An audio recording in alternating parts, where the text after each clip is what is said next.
Hi, baby. Good morning. Good morning. Good morning, you gorgeous little baby. Hi. Yes, buddy, I know. I'll love you in a minute, I promise. Buddy. Do you hear the tone he's using? Meow. Pity me. Yeah. Eleanor. Eleanor is so patient with her big brother. Aren't you? Aren't you? Good girl.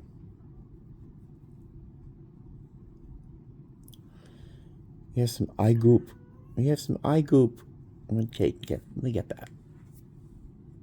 Yes, buddy. Good morning, honey. Wow. What? Whoa, I know. Come over here. Come over here. Buddy, come here. This is Buddy sulking. I gave too much attention to Eleanor. Okay, you want to burrow under the blankets. Okay, here. Go under. Go under. Oh, okay.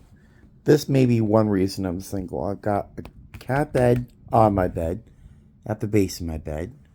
Those are all cat beds. And I've got furniture surrounding the bed and more cat beds. What are you whining? Why are you whining?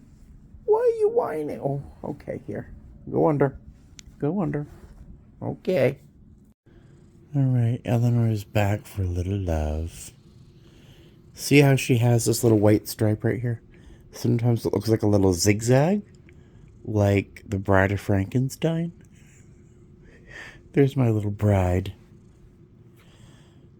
Yeah. You were such a good girl. You were such a good girl. You are. Yeah. She loves to be brushed.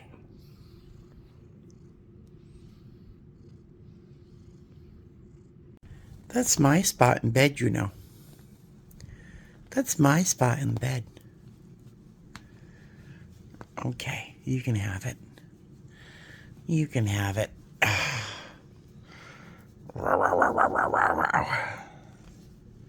love you, honey. I love you. Are you happy?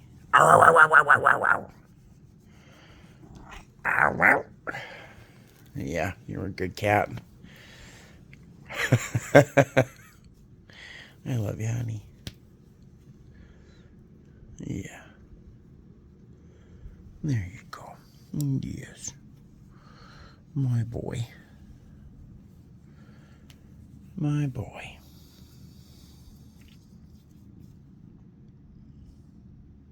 Hi.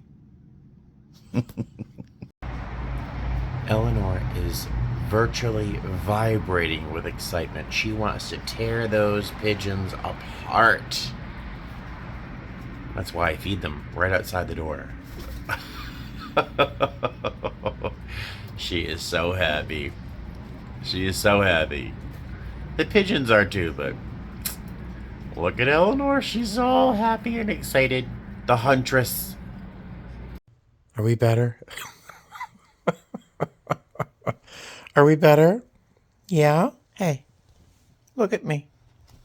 No? Eleanor, are you better? Are you feeling better? Yeah. Yes. Good girl. Good morning, guys. Hi, welcome back to my channel. It's me, Steven. Welcome to Vlogtober, day 26. Can you believe the month is almost over? It's going to be very strange not to film every day in November, although I will be picking up the mantle once again in December for Vlogmas. So if you enjoy daily videos, you're welcome.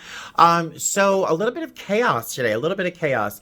I had the front door open, the security grate closed, so the cats could enjoy the pigeons outside, particularly Eleanor. She's a little huntress.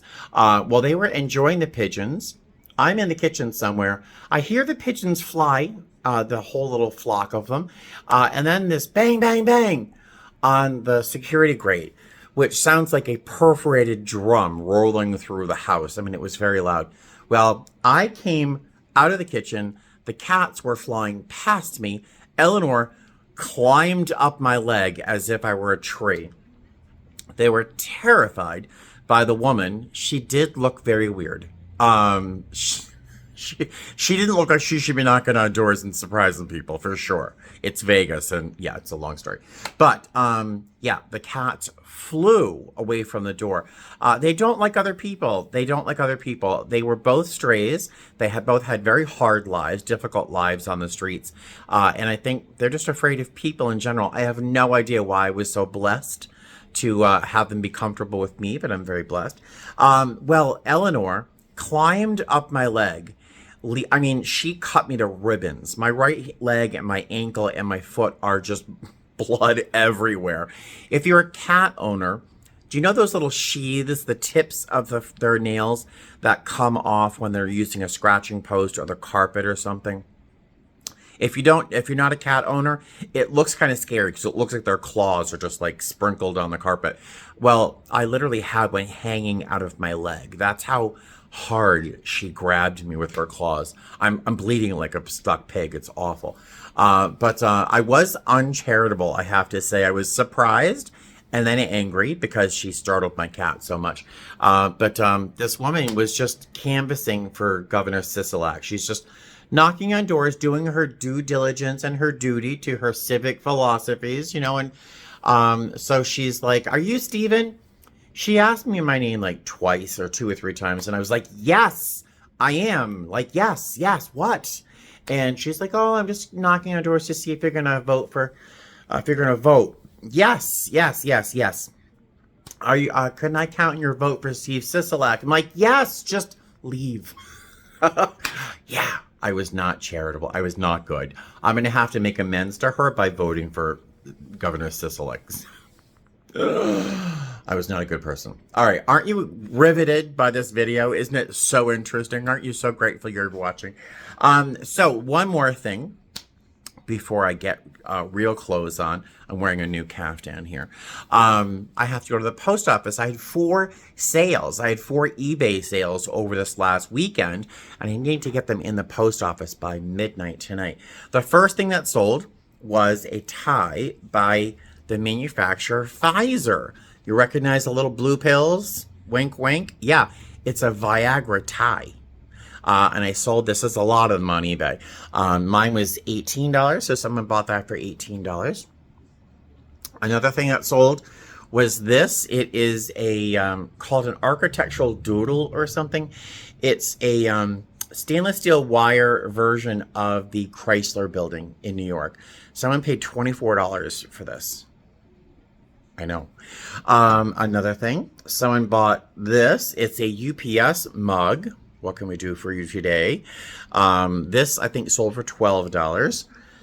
This is one of the first things I listed on eBay. It took forever to sell.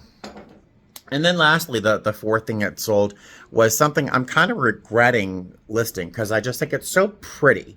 It's a little vegetable bowl that I would never use, but it's a little vegetable bowl in this beautiful, beautiful soft sky blue with a platinum rim. It's by a company called Franciscan. It's a beautiful, beautiful piece. It's not made, it hasn't been made for a very long time, but it's a vegetable serving bowl, and I think I sold it for $20. So, yay, those are 4 things that sold.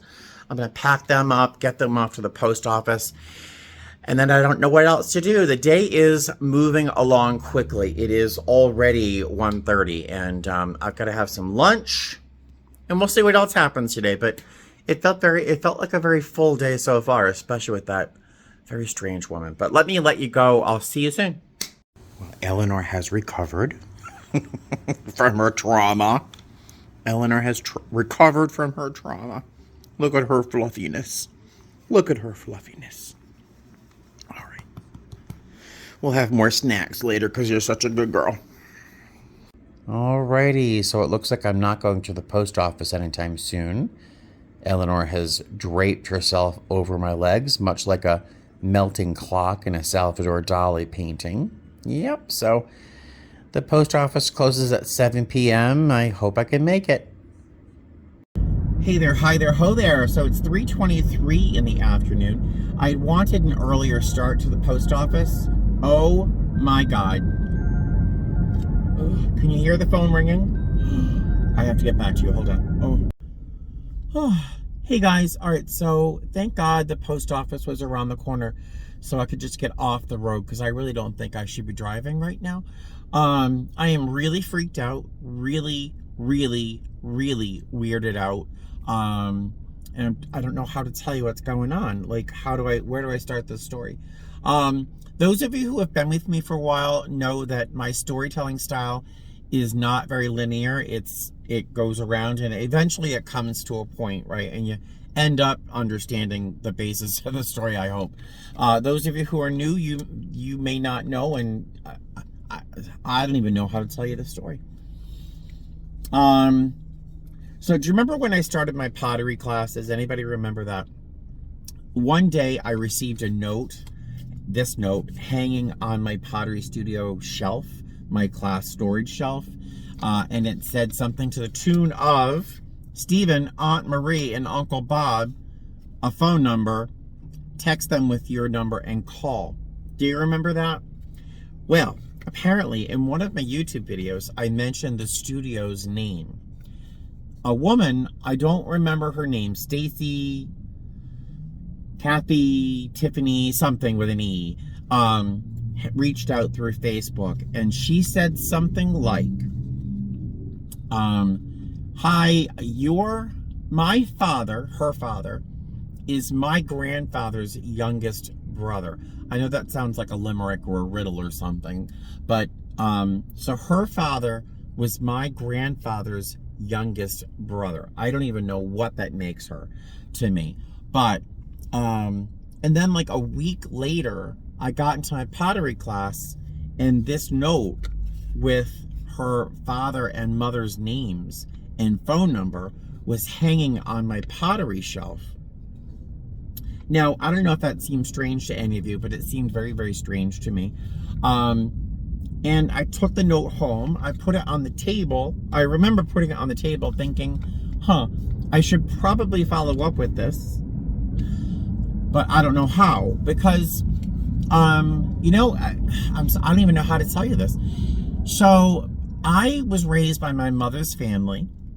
I did not know my father's family at all. I think I met one or two of them at some point in my childhood, but for the most part, I was raised completely away from my father's family. My father was not interested in me being alive. He did not care, still doesn't. So I was really used to just knowing my mother's family. I don't think I'm alone in that. Some of us have been raised by one part of our family. So, over the years, everyone started passing away. That happens to you when you get old, everyone dies around you. So, my mother died, all of her sisters died, my grandparents died, my brothers died. Everybody on my mother's side is dead, except for a couple cousins that I really don't know very well.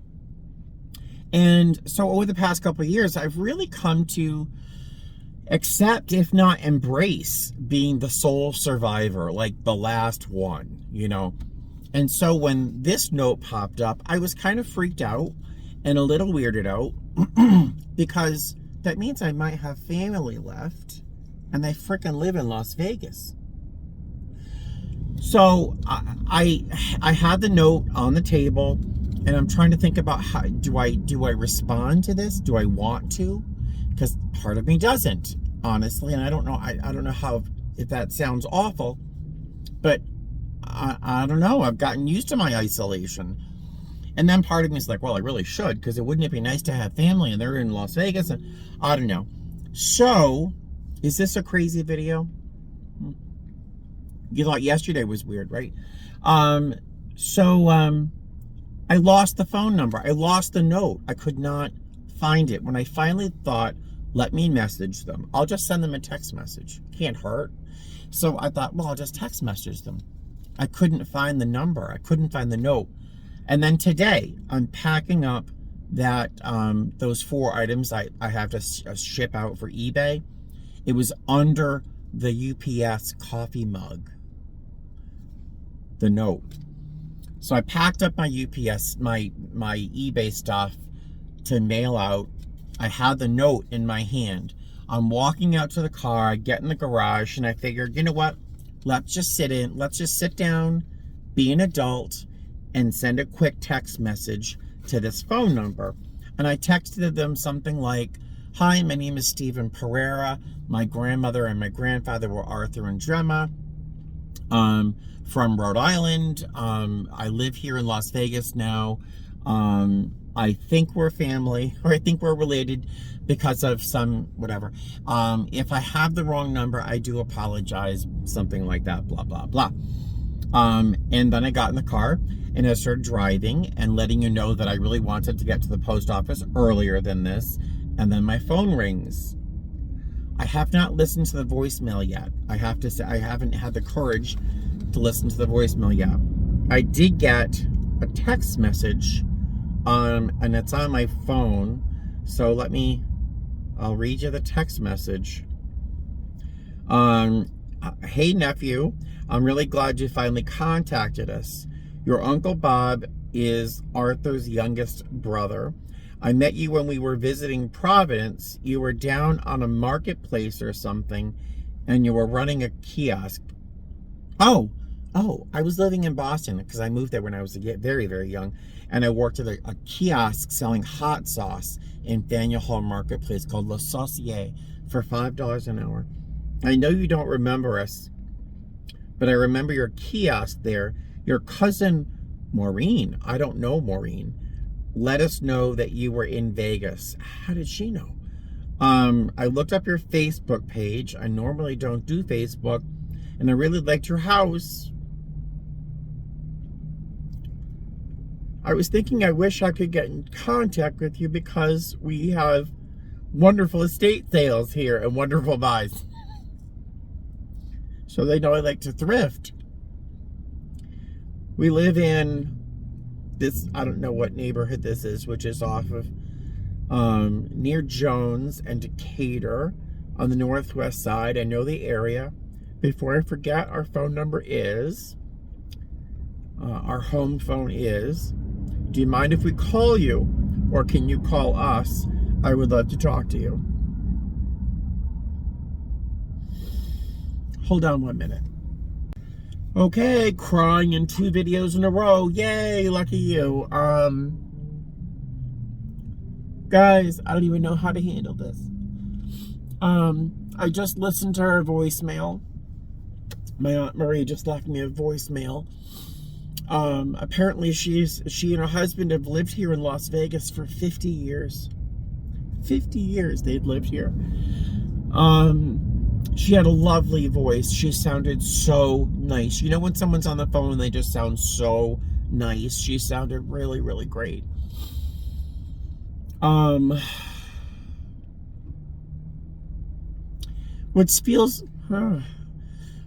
very strange is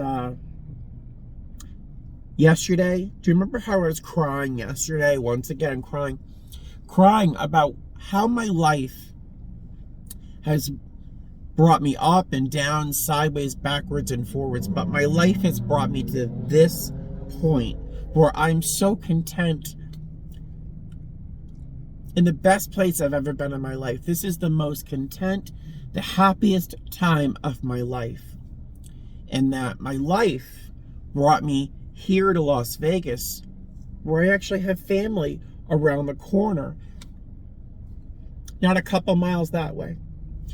And I'm feeling very, very strange, and I'm feeling sort of bisected. I'm feeling a little bit torn in that a part of me is like overjoyed that I could have family here, that I'm not going to be alone for a while. You know, I might have family here and they might like me and I might like them. You know, who knows? I don't know them, but there's a big part of me that's very, very excited to meet family. And there's another part of me that's very afraid Would they like me? Will I fit in? Am I going to be an oddball? Do they know who I am? You know, who I'm not? You know, this is a big part of me that's a little afraid too. And what a strange, crazy thing, right? I don't even know how to feel right now. My head is like throbbing. I'm so sorry. I'm so sorry. You're gonna have two very weird videos in a row. Let me get these packages in the post office. Let me like clean my face up first so I don't walk in crying. I mean, I don't know what that would even looks like. Get these packages mailed out, and then get something maybe to drink or eat, because I'm feeling really messy right now. So I'll let you know if anything happens the rest of today, and I'll certainly keep you updated as to what goes on in the near future. But yeah, what a day, right? All because of this piece of paper I couldn't find for a few months. I'll see you soon. Hold on. Well, that was a mistake. I went to McDonald's. When is it ever a good idea to go to McDonald's? It's never a good idea. But I was hungry. So I drove in there. I saw that advertisement for the McRib, and I thought, oh, that looks delicious. I haven't had a McRib since I was a teenager. So I ordered one, took a bite. I'm like, oh, the barbecue sauce is nice. That little pickle, the roll. The texture was a little weird, but there you go. I took a second bite, and reality hit me right upside the taste buds, and I was like, holy crap, who eats this on purpose? It was almost as bad as the breakfast burrito I had in Oakland. Oh, that was vile. So I heaved it out the window to the pigeons. They were very happy to have it. It is 5:02 in the afternoon. I'm on Tropicana and Eastern. Just up ahead is Flamingo. If I hang a right, there's a meeting right down the street there. And I could probably use a meeting right now, just to hear other people think clearly.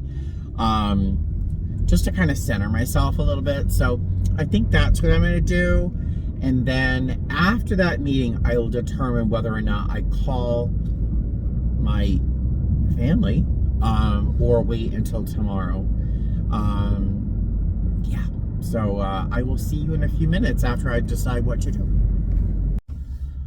All right, so I do feel better after that meeting. The meeting itself was kind of a mixed bag. There were a bunch of people there for reasons other than alcoholism. There's some pretty big issues going on there with some people, but we're not going to kick them out. It's a safe place. As long as they're not dangerous, we're not going to kick them out. But there were also some people I really enjoy who always have something wise to say or something that I can identify with. And I was able to talk about what's going on in my mind in respect to alcoholism, and also open up a little bit about what's going on with my current familial situation as it stands. It's not a room for therapy, so it's not like a place to just drop all your problems, but it's a group of people I could open up to, so it was good. I am almost home. I'm going to get in there, give the cats their treats, and then make a phone call. I'm a little anxious about it, but I'm gonna make a phone call.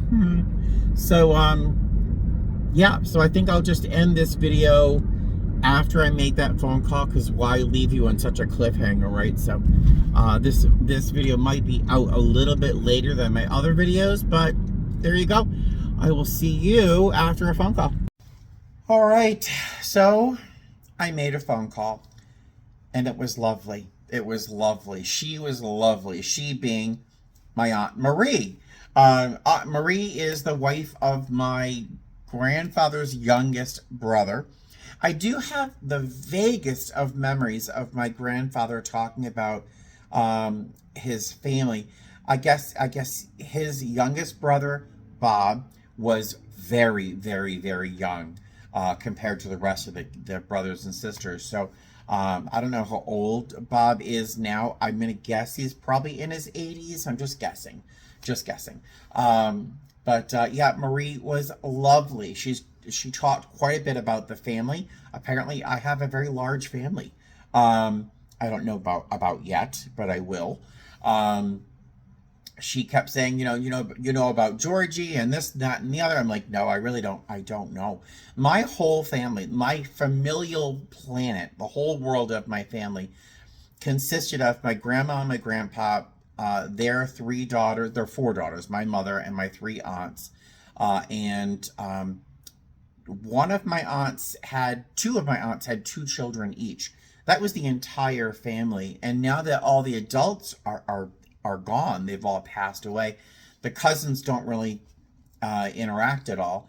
Um, yeah, that's been my whole family, my whole world. So I don't remember anything about anybody. So yeah, Friday afternoon, Friday late morning, I'm gonna meet with Marie. We're going to go for lunch. How exciting is that? And maybe some, I don't know who else, but Christy, I guess, has a pretty serious job here in Las Vegas. I don't want to say it out here because I don't want to, interrupt anybody else's privacy, but she has a pretty important job here in Las Vegas, apparently. And the family is pretty widespread. There's all sorts of people, all sorts of experiences, all sorts of backgrounds and illnesses and careers, and she was sharing all sorts of stuff with me, and I was just kind of overwhelmed with the details. So this kind of feels like I'm back in flight attendant training, and I haven't taken a test in 30 years. That pressure. I mean, the fact that I'm gonna have to kind of get back into step with having, I don't know, a family. Apparently, she's even invited me to the holidays, which I'm off on Thanksgiving too. So who knows? I might have somewhere to go on Thanksgiving. I was planning on staying here at the Cats. But yeah, so it's good. It's good. It's good. And I apologize for all my drama and tears earlier, but I was just overwhelmed. And yeah, here we go. So I'm going to end this video here. And then I have to eat something because the 2 bites I took of that McRib really were not satisfying. Do you notice I'm always telling you how tired I am and how hungry I am? There isn't a video where I don't tell you one of those two things, but thank you for joining me on this. And, before I forget, do you know how I'm always thanking you guys for going with me on things? Thank you for even watching this video, because I'll tell you, you may not be here with me, and I may not even know who's watching this video, but sharing this through this camera allows me to almost feel like I'm not doing this alone, because this feels very daunting. Meeting a whole family I didn't know about feels very daunting and very overwhelming. And the fact that it feels like I'm holding hands with someone as I'm walking through my fear and anxiety, that's kind of what it feels like when I'm talking to you. So thank you for being here with me and walking through the dark with me. I really do appreciate it. You may not know you're bringing me comfort by just watching this video, but I do feel less alone knowing that you're going to watch this. So it's like a note in the bottle, like the letter in the bottle, the whoever throws out in the ocean just to feel a connection. I don't know. Blah blah blah. Clearly I'm hungry, so I'm running off the rails here. Let me let you go, and we'll talk to you later. You know what I mean, right? Okay, good. Good. I'll talk to you later. Fly safe. Look who's in my lap. Oh my goodness. I'm so happy. Thank you. Oh, little face.